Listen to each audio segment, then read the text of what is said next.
श्री गुरु जम्बेश्वर भगवान की जय, विष्णु भगवान की जय। सभी सज्जनों को राम राम। आइए आज का पाठ शुरू करते हैं गुरु महाराज की दया से।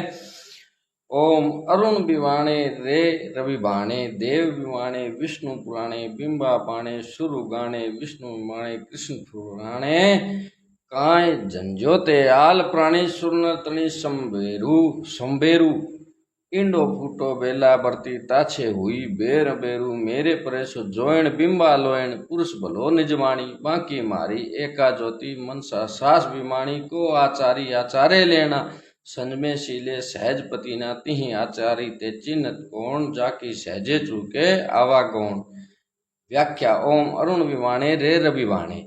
हे रूपाराम, जिस प्रकार सूर्य भगवान के उदय होने से थोड़ी देर पहले पूर्व दिशा का आकाश लाल रंग का हो जाता है, पुनः थोड़ी देर में सूर्यदेव प्रत्यक्ष रूप में दिखाई देने लगते हैं तथा उस समय आंख वाले सभी प्राणियों को संसार की सभी वस्तुएं स्पष्ट दिखाई देने लगती है और उस समय सभी प्राणी अपनी बुद्धि के अनुसार अपने मन के अनुकूल व्यापार में प्रवृत्त हो जाते हैं।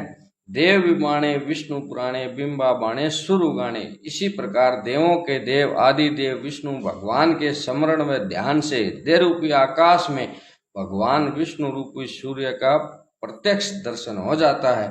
विष्णु विमाणे कृष्ण पुराणे। उन विष्णु भगवान रूपी सूर्य के हृदय में उदय आने पर मानव हृदय के संपूर्ण पाप नाश हो जाते हैं। पाप के नाश होने पर व्यक्ति पुण्यात्मा बनकर परम गति को प्राप्त होता है।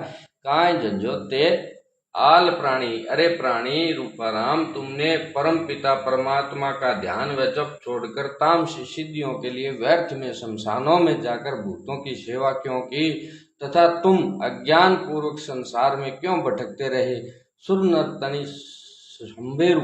जो सात्विक बुद्धि से परमात्मा का ध्यान करता है वह देवता के तुल्य है अथवा वह देवताओं के समान उत्तम गति प्राप्त करता है। इंडो फूटो बेला बरती ताछे हुई बेर बेरू। जब यह शरीर रूपी बर्तन नष्ट हो गया तो मानो हमारे हाथों में आया हुआ शुभ अवसर चला गया, क्योंकि कोई पता नहीं पुनः मानव शरीर कितने जन्मों के बाद मिलेगा। मेरे परेश जोइन बिंबा लोयण। मेरे से परे जो प्रकाश स्वरूप शुद्ध ब्रह्मा सर्वव्यापक अविनाशी परमात्मा है, उनको तू ज्ञान रूपी नेत्रों से देख। पुरुष भलो निजवाणी। जो मेरे इस ज्ञान का पूर्णतः पालन करता है अथवा करेगा वह मानवों में श्रेष्ठ मानव है। बाकी मारी एका ज्योति उस प्रकाश स्वरूप शुद्ध ब्रह्मा की तथा मेरी एक ज्योति है। मनसा सास विमाणी। मेरे और ब्रह्मा के मन और श्वास की गति भी एक है अथवा प्रत्येक श्वास लेते समय परमात्मा का मन से स्मरण करना चाहिए। को आचारी आचार्य लेना। कोई शुद्ध आचरण वाला व्यक्ति परमात्मा के स्वरूप को जप व ध्यान के द्वारा जान सकता है। संजमे शीले सहजपति न। शुद्ध आचरण वाला व्यक्ति वही है जिसकी इंद्रियां वश में है अर्थात इंद्रियों को कभी अधर्म मार्ग में नहीं जाने देता, स्वभाव से ही धर्म कर्म में श्रद्धा रखता है तथा सबसे सुंदर बर्ताव करता है।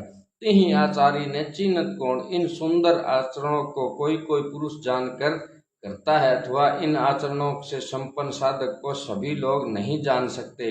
जाकी सहजे चूके आवागौण। जो कोई पुरुष इन साधनों को करता है वह आवागौण के चक्र से छुटकारा पा सकता है।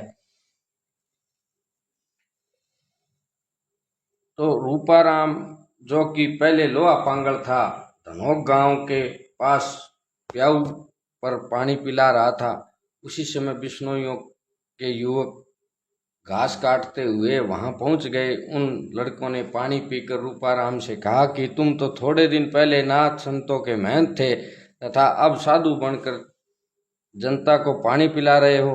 क्या अब आपको कुछ कठिनाई तथा लज्जा नहीं लगती। दूसरे लड़के ने कहा कि संत जी, अब आप हम लोगों के साथ प्रेम से रहो तथा अपने मन में किसी प्रकार की चिंता मत करो। किसी एक के लड़के ने कहा कि महात्मा जी, आप अब तक भूत सिद्धि तो नहीं भूले होंगे। पहले तो रूपाराम जी ने उन लड़कों से कहा कि आप लोग मुझे दुख मत दो, नहीं तो मैं तुम्हें पाठ पढ़ा दूंगा। फिर जब वे लोग नहीं माने तो रूपाराम जी ने उन लड़कों के कपड़े अपनी सिद्धि से जला दिए।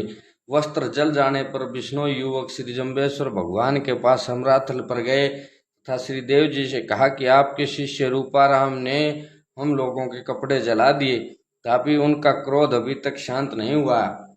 उसी समय रूपाराम जी श्री देव जी के पास समराथल पर आए और श्री देव जी से कहा, हे देव, इन अहंकारी युवकों ने मुझको व्यर्थ में मानसिक दुख दिया था, तय मैंने इनको कुछ तमाशा भी दिखला दिया। इन सब बातों को सुनकर श्री देव जी ने रूपाराम को फिर से शब्द सुनाया, ओम रण घटिये के खोज फिरंता सुन सेवंता खोज हस्ती को पायो, लूकड़ियों को खोज फिरंता सुन सेवंता खोज सुरह को पायो, मोथड़िये के कूट खणंता सुन सेवंता लादो थान स्थानो, रागड़ियों को घाट गढ़न तो सुन सेवंता कंचन सोनो ढायो, हस्ती चढ़ंता गेवर गुणंता सुनी सुनहा भूकत कायो। व्याख्या, ओम रणगटिये के खोज फिरंता सुन सेवंता खोज हस्ती को पायो, लूकड़ियों को खोज फिरंता सुन सेवंता खोज सुरह को पायो, मोथड़िये के कूट खणंता सुन सेवंता लादो थान स्थानो, रागड़ियों को घाट गढ़ंता सुन सेवंता कंचन सोनो ढायो। हे रूपाराम, जिस प्रकार कोई पुरुष खरगोश की तलाश वन में कर रहा था, भाग्य से उसे हाथी प्राप्त हो गया, लोमड़ी की खोज कर रहा था तो उसे सुरह गाय प्राप्त हो जाए, मोथे घास की जड़ खोदने वाले को कोई उत्तम खजाना प्राप्त हो जाए, रांगे की वस्तु बनाने वाला अल्पज्ञ कारीगर चतुर कारीगर बनकर सोने की वस्तुएं गहने बनाने लग जाए, तब समझना चाहिए कि परमात्मा की कृपा से उनकी उन्नति हो गई। इसी प्रकार रूपाराम, तुम भूत प्रेतों का ध्यान स्मरण करते थे, बिना स्नान किए शमशान भूमि में मलेच्छों की तरह पड़े रहते थे, अब शील व शुद्धता पूर्वक परमात्मा का ध्यान करते हो तथा पाखंड छोड़कर जनता की सेवा कर रहे हो, अतः तुम्हारी अवश्य उत्तम गति होगी, यथार्थ मोक्ष हो जाएगा। हस्ती चढ़ंता गेवर गुणंता सुन ही सुनहा भूकत कायो, तथा जिस प्रकार कोई आदमी बड़े हाथी पर सवार हो और उनके चारों ओर बहुत से व्यक्ति हो तथा बाजे बजते हो, उस समय यदि कुत्ते हाथी पर चढ़े हुए व्यक्ति को भौंके तो क्या हाथी पर चढ़ा हुआ व्यक्ति किसी प्रकार अपने हृदय में क्लेश मानेगा? नहीं, वह समझता है कि अब ऐसी परिस्थिति में कुत्ते मेरा कुछ नहीं बिगाड़ सकते। इसी प्रकार अब तुम समझ जाओ कि इस समय मेरी परिस्थिति बहुत अच्छी हो गई।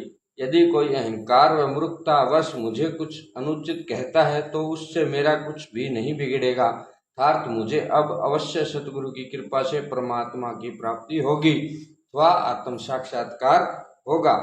बोले श्री गुरु जम्बेश्वर भगवान की जय।